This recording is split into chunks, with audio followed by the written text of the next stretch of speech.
This video is the first in a series of quizzes to help you practice your biology and become a more efficient learner. Yes, I say practice, not study, because just like you're expected to perform on the athletic field, dance, or concert hall, when it comes time for your exam in biology, you will be expected to perform certain tasks, to use what you know. No question will ask, yes or no, do you know this information or not?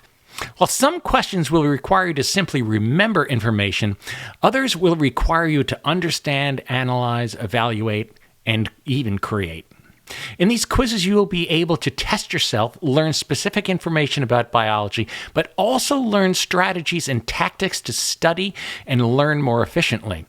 This will help you not only in your biology class, but in all of your classes. The goal is to help you become a better learner overall, using the vehicle of biology to do so. We want to develop strategies and concrete learning objectives so we can test our knowledge at home before we go to the test. In this video, I'll introduce a couple of strategies and learning objectives centered around the basic chemistry we need to know to understand biology. The most basic learning strategy is to remember information. This lays the foundation for the more advanced strategies we'll look at in later videos. So let's create a basic learning objective around the fundamentals of chemistry, specifically the atom. This is pretty simple, so let's use this to illustrate what we'll do with much more complex information later. When creating a learning objective, we always want to use action verbs. Why? Because the test will ask us to perform some kind of action. And if you anticipate the action, you can practice it at home.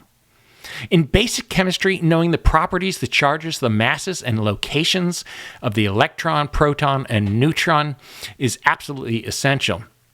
So why don't we just list them? Pull out a sheet of paper and a pen and write down these facts. You'll immediately see what you know and what you don't know. If you can successfully list them, you can answer the questions like the following. And the question based on that objective is, what is the charge of an electron? And as we know, the answer is -1.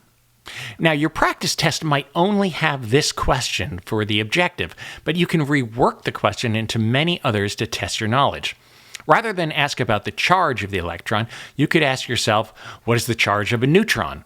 By using that learning objective and the tool you created, the list of all those properties, you can create many questions and thus anticipate what will be on the exam. So ask yourself all of these questions, and you are effectively taking the test before it's even offered for real. Now, the last objective and questions were straightforward. You really needed only to remember one piece of information to answer each question correctly. More challenging questions will arise on the test, and so we need more advanced strategies and learning objectives to prepare for those. Not only do we need to remember the information, but we have to be able to understand and use it.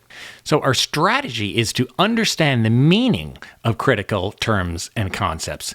Previously, we just remembered them. Now we want to know what's the meaning so we can apply the knowledge and learn more information. We might know that a proton is positively charged, but what is the significance of that? So we can come up with an objective that will allow us to determine if we can use the information that we listed in Objective 1. We know the protons and neutrons exist in the nucleus and that electrons are whizzing around the outside of the nucleus. From this information, we can build a more complex learning objective.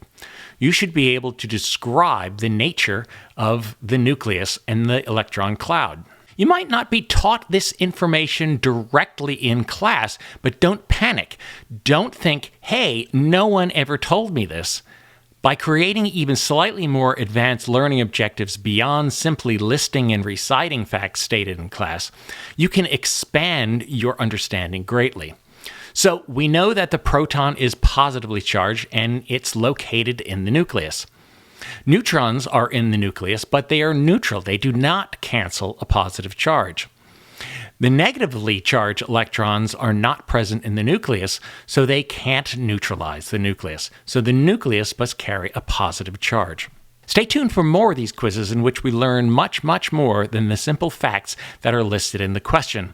We learn how to use strategies to write learning objectives, anticipate questions that will come up on the test, and more. And if you can anticipate the questions, you can prepare for them.